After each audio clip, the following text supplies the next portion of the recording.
strong you are until you become a parent, or until you become a parent to a child with special needs.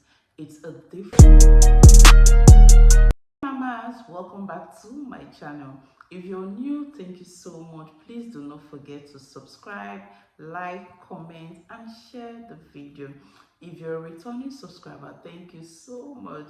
Please do not forget to also like, comment, and share the video. One of the questions people ask me is, did you ever think it would get to this point where you would sit and share your story? The answer is no.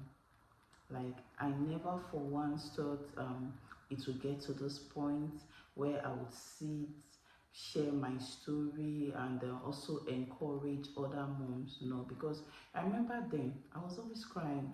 Like, I didn't see far. I didn't see this point coming. I would cry. I would cry to sleep, and I would wake up. I'm still crying. I'll ask God questions like, why me? Why am I the one going through this? What have I done? Who is after my life? Who did I offend? I would have asked God so many questions. So I didn't even see this point. I didn't even know it would get better. Imagine seeing your child of about a year still not sitting. So I didn't see this point. I didn't even know it would get better, even though I was praying then, but I didn't see this point coming. So I keep saying, thank God for grace, thank God for everything, thank God for my husband. I'm just so grateful.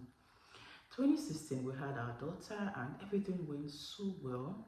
I had her in a private hospital in Port Harcourt, Nigeria, and we were discharged after 2 days.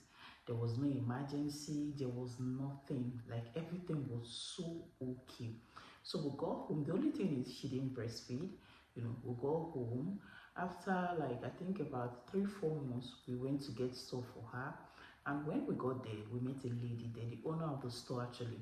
And she looked at her. She told my husband, why is this child not carrying her neck at 3 months? It's not normal. At 3 months, she's expected to have gained neck control. I was looking like, what's she talking about? What's she saying? So she referred us to a pediatrician, and we went to see the man. I think the following day, we went to see the man, and the man looked at her. He didn't tell us anything like she has special needs. He didn't mention special needs.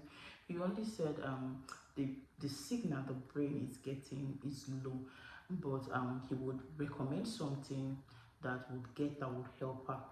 And I pinched my husband. I'm like, this man is over 90 years old. I'm not even sure this man knows what he is saying. So my husband was like, I know now, his experience is this, but he told my husband, I'm not getting those drugs. I don't trust this man. So finally we left there. So went to see another pediatrician who examined her, and she was like, okay, she's going to do everything. She didn't even mention special needs. So she's going to do everything. She would walk. If I makes her walking by one, it might take her maybe 2-3 years, but she would do everything. So we just need to be patient with her. And she's also mentioned therapies. We need to go for therapies to help her strengthen her bones and all. So we left. We continued, we went for therapies, we enrolled her. It wasn't easy. Financially, it was tough on us, and emotionally, everything, especially me. My husband was strong, because I remember days I would break down, I would cry, whine me, and he'll be like, why are you crying? Why are you doing this? You're hurting yourself. If you keep doing this, you will break down, and you would never have the strength, and cannot even take care of this child. So we need to be strong for the child. And I'll be like, what's this man saying? Does this man even understand what we are going through? Why is he even talking like this?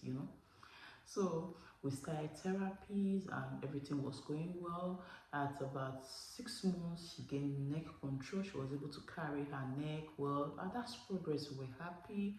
We celebrated it and all. So after then, we wanted her to start sitting. At 1 year, I remember her birthday shoot, she wasn't sitting. So we had to carry her. That day I cried. I was like, God, why me? Why me? Why is this child not sitting? This is 1 year. So after all of that, those and all that, she still did her stuff. And at about 2 years, like then, at 2 years, so we went to see another pediatrician again, and we were worried this time. She should be walking. That's after she started sitting. She should be walking. And the man said, okay, we need to go to Enugu. We need to see an orthopedic doctor. So we went to Enugu, they saw her, and then they did this cast, for her. And she used that stuff for about 2-3 months. She started walking. I remember then I'll come back from work. My husband sneezed, then we'll be like, oh, auntie, she walked today. She moved from point A to point B, and we were happy. We'll be like, wow, Nico is working. We'll make videos, I'll post, just showing that's to show how happy, I was, then.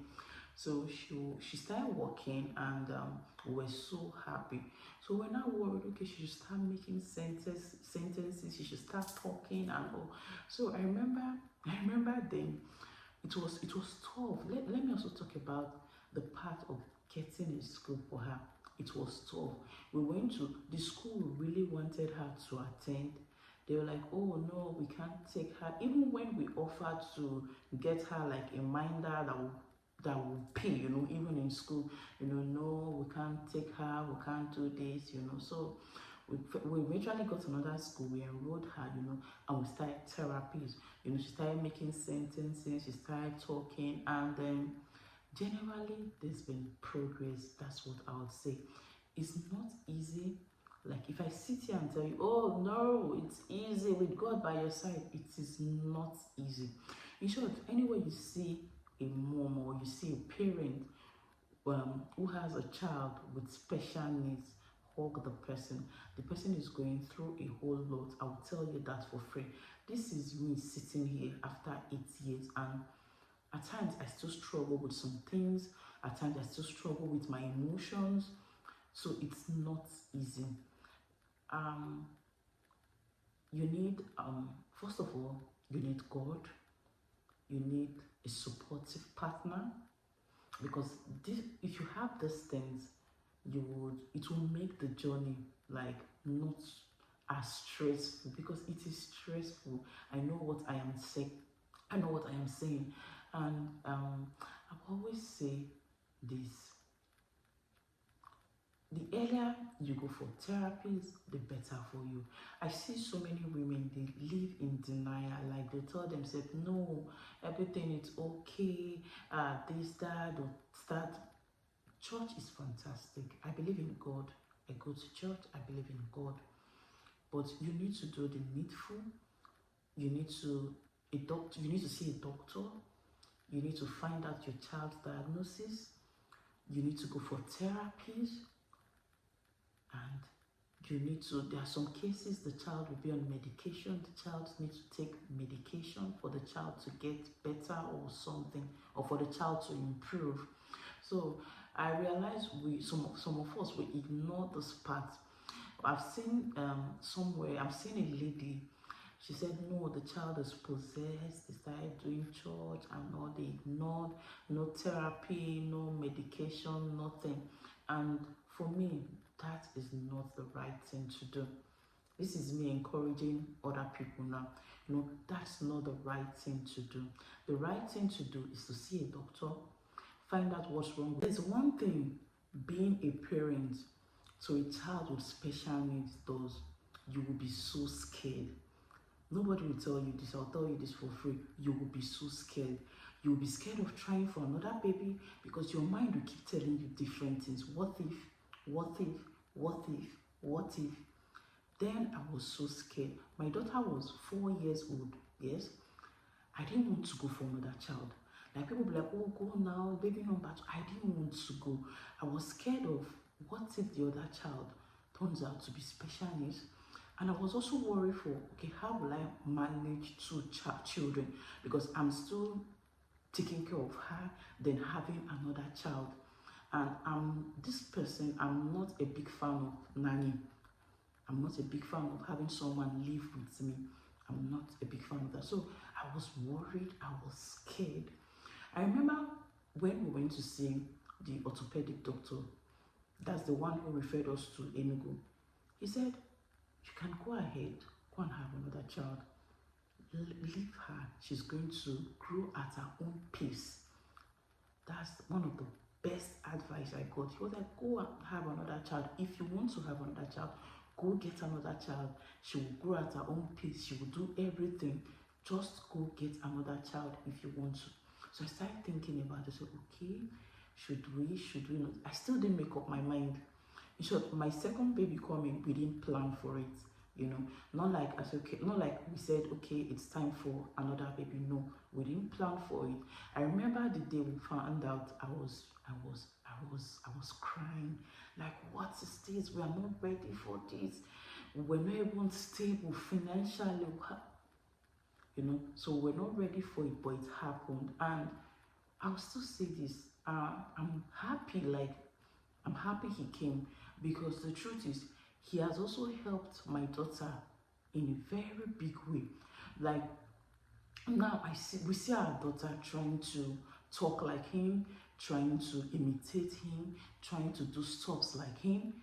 You know, so that's why I say we are grateful he came as at when he came. You know, so there's also another factor I want to talk about: the society. If you're a special needs mom, I know you've experienced this, especially in Nigeria.